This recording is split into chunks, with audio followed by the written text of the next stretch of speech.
প্রধান বক্তার আগমন নারে তাকবীর আমাদের মাঝে প্রধান বক্তা উপস্থিত হয়েছেন। আমাদের স্টেজে বেশি সময় নাই, প্রধান বক্তা এখন মূল আলোচনা যাচ্ছেন। এখন আমরা মনোযোগ দিয়ে প্রধান বক্তার ওয়াজ শুনবো ইনশাআল্লাহ। এটা ঠিক আছে পরে পর দেই পার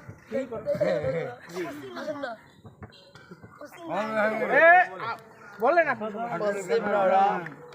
জোরে বলতে হবে। পশ্চিম নাওড়া এলাকাবাসীর উদ্যোগে একদিন ব্যাপী তাফসীরুল কুরআন মাহফিলের ৭৪তম মাহফিলের সম্মানিত সভাপতি বিশিষ্ট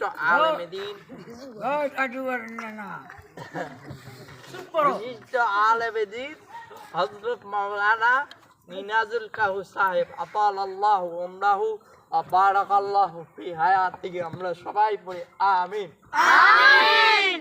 বক্তব্য রেখে এতক্ষণ ধন্য করেছেন কেন্দ্রীয় বাসটাল মিনার মসজিদের খতিব মোহাম্মদ হাফেজ আব্দুর রশিদ সরকার সাহেব।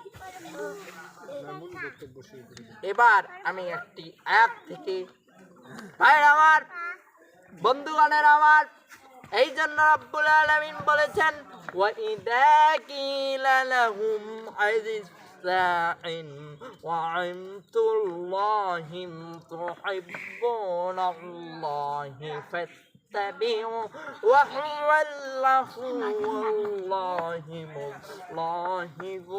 মুসাল্লিন।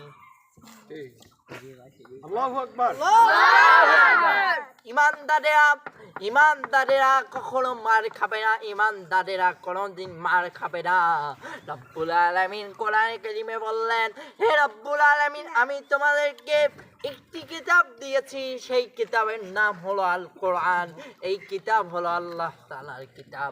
আল্লাহ রব্বুল আলামিন বললেন, তাবারাকাল্লাযী বিয়াদিহিল মুলকু ওয়া হুয়া আলা কুল্লি শাইইন কাদির আল্লাযী খালাকাল মাউতা ওয়াল হায়াতা লিয়াবলুয়াকুম আইয়ুকুম আহসানু আমালা। আল্লাহু আকবার। গফুর। আল্লাহু আকবার। তাকবীর। আল্লাহু আকবার। হাদিসের আলো, কোরআনের আলো।